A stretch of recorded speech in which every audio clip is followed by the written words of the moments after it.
श्री शिवाय नमस्तुभयम। दोस्तों, जैसा कि आप सभी लोग जानते हैं कि 11 जनवरी 2026 यानी रविवार को पड़ रही है माघ महीने की कृष्ण पक्ष अष्टमी तिथि, जो बहुत ही खास है। और दोस्तों, ये वो तिथि है जो कि माघ महीने में रविवार को पड़ रही है। दोस्तों, इसी दिन किया जाने वाला पंडित जी द्वारा बताया गया एक लाल फूल और एक सफेद फूल वाले उपाय आप लोगों को जरूर करना चाहिए, क्योंकि दोस्तों ये एक ऐसा उपाय है जो कि हर दिन नहीं किया जाता। माघ महीने में जो रविवार की अष्टमी तिथि आती है उसी दिन किया जाता है।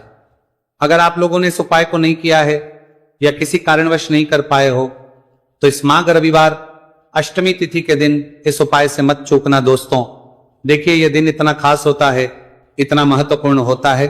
देखा गया है कभी कभी बड़े बड़े पूजा पाठ अनुष्ठान से जो मनोकामना पूर्ण नहीं होती है, वह माघ रविवार के दिन एक छोटे से करने से ही आपकी मनोकामना पूर्ण हो जाती है। और बहुत सारे लोगों ने इस उपाय को किया भी है और उनको इस उपाय को करने का फल भी जरूर मिला है। अगर आप लोग भी इस उपाय को इस रविवार के दिन करना चाहते हैं तो आप इस उपाय को पहले अच्छे से समझ लेना, सुन लेना, उसके बाद करना। आपको इस उपाय का फल जरूर मिलेगा, आपकी सभी मनोकामनाएं पूरी हो जाएंगी। दोस्तों, हम आपको यहाँ पर बता दें कि ये जो एक लाल फूल और एक सफेद फूल वाले उपाय है, ये उपाय पंडित जी ने अपनी अभी की सीहोर की कथा में ही बताया है। उपाय को करने से आपके घर में चाहे किसी भी प्रकार की दुहक और समस्या क्यों ना चल रही हो, आपको उसका कारण भी नहीं पता है कि भाई ये समस्या किस कारण से चल रही है। उसका कुछ भी कारण हो सकता है, जैसे पितृदोष हो सकता है, कालसर्प दोष हो सकता है, या किसी भी तरह का मंगल दोष भी हो सकता है, और भी बहुत तरह के दोष होते हैं, कुछ भी हो सकता है। पर आपको इस उपाय को करने के लिए अपने दोष को पता लगाने की भी जरूरत है।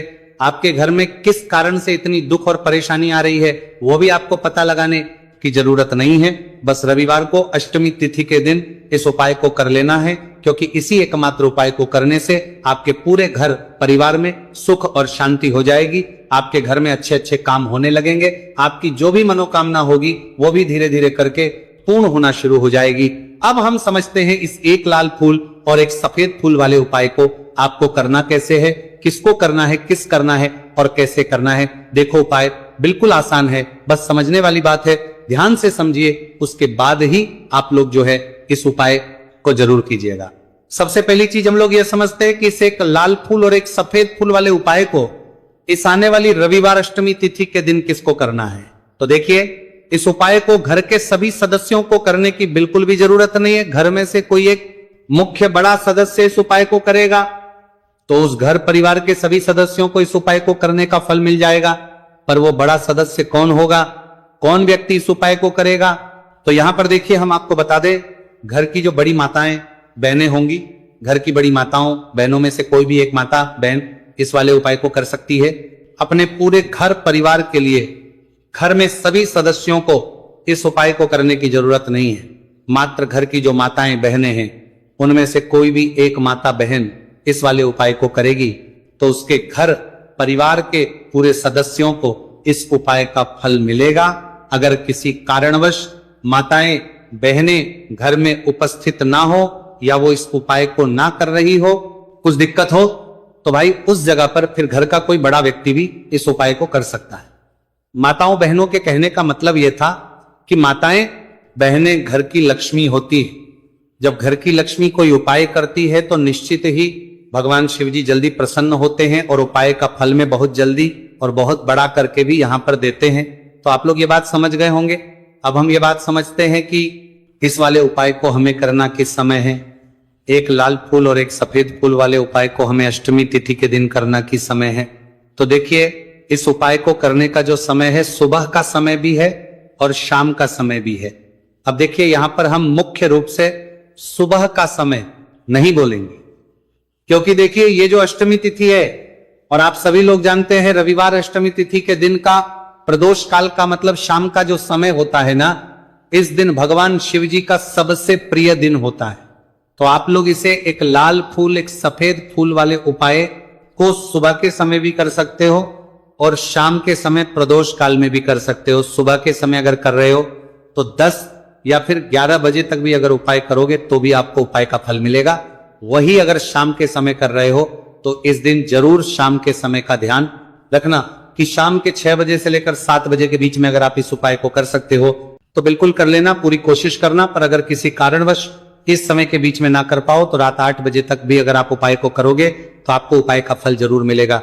ये बात आपको समझ आ गई कि आप इस उपाय को सुबह और शाम दोनों समय कर सकते हो। मतलब करना दोनों समय, आपको एक ही समय है, घर में से किसी एक ही बड़े व्यक्ति को करना है, एक ही बार इस उपाय को करना है, दोनों समय नहीं करना है। आपको जो समय अच्छा लगे आप उस समय पर इस वाले उपाय को कर सकते हैं। तो चलिए जानते हैं इन विशेष उपायों के बारे में। लेकिन उससे पहले जो भी मेरे भाई मेरी प्यारी बहनें आज चैनल पर पहली बार आए हैं या मेरी आवाज आज पहली बार सुन रहे हैं, अगर आप भी महादेव के सच्चे भक्त हैं तो वीडियो को लाइक और चैनल को सब्सक्राइब जरूर कर लें और कमेंट बॉक्स में लिखें हर हर महादेव। देखो, अब सबसे पहली बात आती है कि इस उपाय को हमें करना किस लिए है।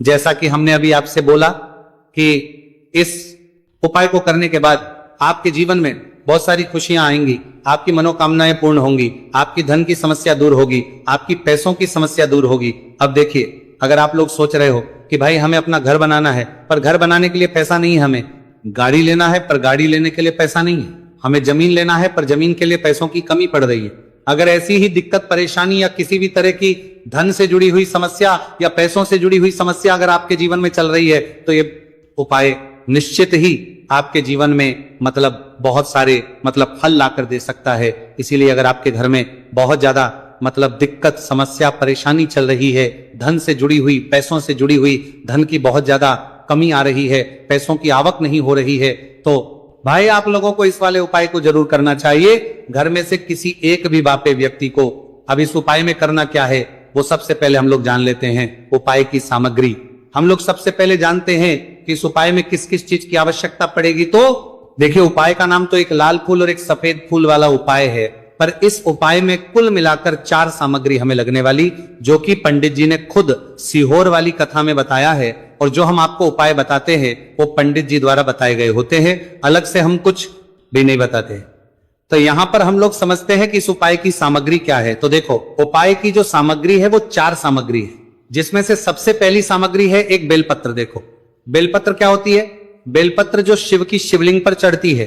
दूसरी चीज है एक शमी पत्र, शमीप्र शिवलिंग पर ही चढ़ता है। तीसरी चीज है दोस्तों एक लाल फूल, उपाय का नाम है, तो एक यहां पर आपको लाल फूल लेना है। अब ये लाल फूल कौन सा लेना है?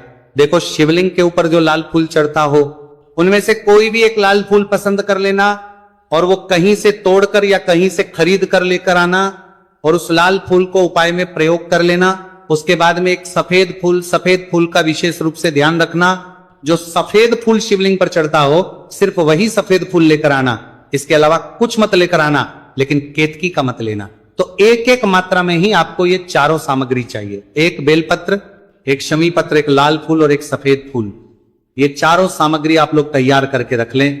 प्रदोष काल में या सुबह के समय जब भी आप इस उपाय को कर रहे हैं, जैसे ही आपके उपाय की सामग्री तैयार हो जाती है तो क्या हम सीधा उपाय को करने के लिए इन चारों सामग्री को उपाय करने के लिए जा सकते हैं? नहीं। तो यहां पर आपको इस बात का ध्यान रखना है कि हम भगवान शिव जी को प्रसन्न करने के लिए तो जा रहे हैं, हम अपनी मनोकामना को पूर्ण करवाने के लिए तो जा रहे हैं पर हमें यह दर्शाना बिल्कुल भी नहीं है कि हम सिर्फ अपने फायदे के लिए भगवान शिव जी के मंदिर में आए हैं। इसीलिए हम इस उपाय को करने के साथ साथ में भगवान शिव जी की पूजन अर्चना के लिए कुछ सामग्री भी जरूर लेकर जाएंगे। जैसे कि सुबह समय अगर आप उपाय को कर रहे हो, इसे एक लाल फूल और एक सफेद फूल वाले उपाय को, तो भाई सुबह के समय आपको एक लोटा जल लेकर जाना है। जो लोग प्रतिदिन शिव जी के मंदिर जाते हैं, पूजन अर्चना करते हैं, जल चढ़ाते हैं, फूल बेल पत्र सब कुछ चढ़ाते हैं, भाई वो अपनी पूजन अर्चना वैसी की वैसी ही करना। बाकी जो सिर्फ उपाय को करने के लिए जा रहा है, जो कुछ भी लेकर नहीं जा रहा है, उसे कम से कम एक लोटा जल अपने घर से भरकर लेकर जाना, अगर आप उपाय को कर रहे हो, है ना। क्योंकि इस वाले उपाय को आप भगवान शिव जी की पूजन अर्चना करने के बाद ही करना। वहीं अगर बात करें शाम के समय की, अगर कोई व्यक्ति शाम के समय प्रदोष काल में इस वाले उपाय को कर रहा है तो भाई आपको मात्र एक घी का दीपक तैयार करना है। ये बात हम हमेशा बोलते हैं, शाम के समय प्रदोष काल में कोई कर रहे हो ना, तो दीपक का विशेष महत्व होता है। रविवार, अष्टमी तिथि, दिन का प्रदोष काल में जो भी व्यक्ति दीपक जलाता है ना भगवान शिव जी के मंदिर में, भाई उसके जीवन से सारी दुख और परेशानियां भी दूर होती है। तो भाई इस दिन दीपक का विशेष रूप से ध्यान रखना आप लोग। अगर आप इस उपाय को शाम के समय प्रदोष काल में कर रहे हो, है ना, ये जो दीपक आप लोगे ये आटे का लोगे। जो आटा आप गूंद दोगे उसके अंदर कुछ भी मत डालना, मात्र सादा आटा लगाकर उसे तैयार कर लेना और एक मीडियम साइज का दीपक तैयार कर लेना। दीपक ना ज्यादा छोटा हो ना ज्यादा बड़ा हो, है ना। उसके बाद में दीपक आपका तैयार हो जाए तो इसके अंदर जो बत्ती रखोगे वो गोल बत्ती रखोगे। देखो गोल बत्ती भी दो तरह की होगी, एक बाजार की और एक घर वाली। तो कोशिश करना अपने घर में जो रुई रखी हुई है उस रुई से आप लोग एक गोल बत्ती अपने ही हाथों से बनाओ। उपाय का फल अच्छा मिलता है। भगवान शिव जी जल्दी प्रसन्न होते हैं। जब हम किसी भी उपाय को अपने हाथों से परिश्रम करके तैयार करते हैं तो आपको उस दीपक के अंदर एक गोल बत्ती रख देनी है। इसके अंदर जो चीज आप लोग डालोगे वो डालोगे शुद्ध देसी गाय का घी। इस बात का विशेष रूप से ध्यान रखना, शुद्ध देसी गाय का घी ही डालना है, तेल वगैरह नहीं। आज के दिन तो मत डालना, रविवार अष्टमी तिथि के दिन, क्योंकि भगवान शिव जी का सबसे प्रिय दिन और प्रिय समय पर हम लोग इस वाले उपाय को कर रहे हैं। तो थोड़ा सा शुद्ध गाय का घी इतना डालना कि वो दीपक कुछ समय तक चल सके। ना बाजार वाला मिलावटी घी डालना, ना भैंस का घी डालना, शुद्ध देसी गाय का घी। आपको ढूंढने में थोड़ी मतलब मेहनत लगेगी और महंगा भी मिलेगा, पर गाय के घी से भगवान शिव जी प्रसन्न होते हैं और उसी शुद्ध देसी गाय के घी से घर में बरकत भी बनी रहती है और हमारे घर में सुख शांति भी बनी रहती है। इसलिए इस शुद्ध देसी गाय का घी अपने घर में हमेशा रखा करो। वो भगवान शिव जी के कार्यों में भी उपयोग में आता है और उपायों में भी हम लोग प्रयोग कर सकते हैं। तो यहाँ पर आपकी सारी तैयारियां हो चुकी है। उपाय को करते समय शुद्धता का विशेष रूप से ध्यान रखिएगा। सुबह कर रहे हो तो भाई सुबह तो आपको स्नान करना ही करना है। बाकी शाम को कर रहे हो तो शाम को मात्र हाथ मुंह धोकर भी आप लोग इस वाले उपाय को कर सकते हो। कोई दिक्कत वाली बात नहीं है भाई। उपाय की पूरी सामग्री तैयार कर और पूजन सामग्री लेकर आपको भगवान शिव जी के मंदिर पहुंचना है, जो आपके घर के पास में हो, जहां पर शिवलिंग विराजित हो, शिवालय हो, वहां पर आप लोगों को पहुंचना है। और जैसे ही आप भगवान शिव जी के मंदिर में पहुंचते हो वहां पर सबके साथ जाकर ही उपाय शुरू नहीं करना है। पहले आपको भगवान शिव जी की पूजन अर्चना करना है। पूजन अर्चना कैसे करोगे? सुबह के समय गए हो तो एक लोटा जल वगैरह जो भी पूजन सामग्री लेकर गए हो उससे पहले पूजन सामग्री आप लोग मतलब पूजन भगवान शिव जी की कर लो। जो व्यक्ति सिर्फ एक लोटा जल लेकर गए हैं वो शिव जी के शिवलिंग पर मात्र एक लोटा जल एक धारा से धीरे धीरे करके चढ़ा लो। अपनी पूजन अर्चना आप लोग जो है पूरी कर लो पहले। उसी के बाद अगर आप शाम के समय कर रहे हो तो पहले जाकर बैठना है भगवान शिव जी के शिवलिंग के पास में। आप जो दीपक तैयार करके लेकर आए हो उस दीपक को पहले जलाना है। ये जो दीपक आप लोग जलाओगे ना, ये किसी और की माचिस से मत जला, अपनी ही माचिस अपने ही घर से लेकर आना और इस दीपक को अपने ही माचिस से जलाना। अगर आपने मंदिर की माचिस या किसी और की माचिस ले ली, इस उपाय को करने में इस उपाय का फल उस व्यक्ति को भी बहुत मिल जाएगा। इस बात का ध्यान रखना। अपने घर से अपनी ही माचिस लेकर जाना और इस दीपक को जलाना। दीपक को जलाने के बाद भगवान शिव जी की शिवलिंग के पास में रख देना। शिवलिंग के इतना पास में मत रखना कि शिव जी को आंच लगे, थोड़ी सी दूरी बनाकर ही जो है इस दीपक को शिवलिंग के पास में आप लोग रख दीजिएगा।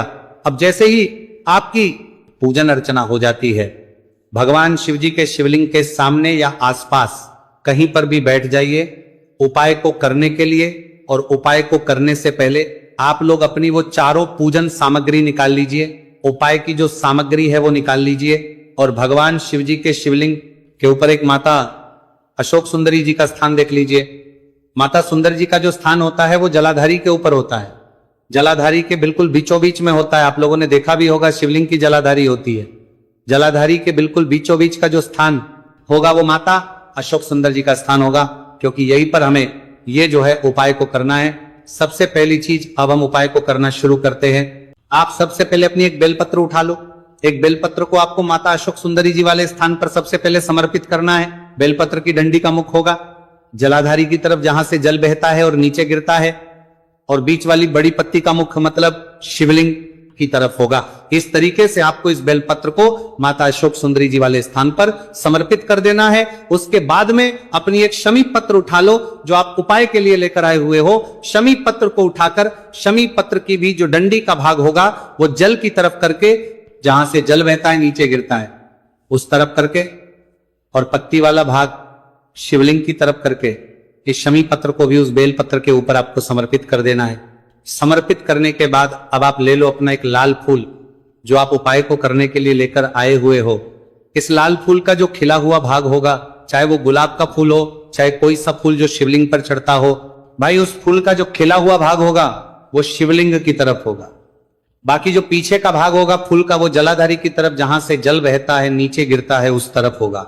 और आखिरी में आपका जो एक सफेद फूल बचा हुआ है, इस सफेद फूल को भी आपको लेना है और सफेद फूल का जो खिला हुआ भाग होगा वो शिवलिंग की तरफ होगा, जहां पर शिवलिंग रखा हुआ है उस तरफ होगा, और डंडी का भाग जलाधारी के पीछे की तरफ हो जाएगा। मतलब जो जहां से जल बहता है और नीचे गिरता है, जब आप एक बेलपत्र, एक शमी पत्र और एक लाल फूल, एक सफेद फूल चढ़ा रहे हो, तो उस समय आप लोगों को कांता भगवान या कांता चक्र का नाम लेते हुए ही जो है इस उपाय को करना है और भगवान शिव जी और नारायण जी का स्मरण करते हुए ही इस उपाय को आपको करना है। तो जब भी आप एक बेलपत्र, एक शमी पत्र, एक लाल फूल और एक कमी हो रही है, जो भी दुख और समस्या परेशानी चल रही हो आपको अपनी, वह दुख और जो है भगवान शिव जी से उपाय को पूरा करने के बाद वहीं पर पास में बैठकर बोल देना है, हाथ जोड़ के आंखें बंद करके अपनी परेशानी और श्री शिवाय नमस्तु भयम का जाप करना है। दोस्तों, आज हमने इस वीडियो में कुछ उपाय बताए हैं जो आपको करने हैं। अगर आपको वीडियो अच्छी लगी हो तो वीडियो को 1 लाइक और चैनल को सब्सक्राइब जरूर करें। हर हर महादेव।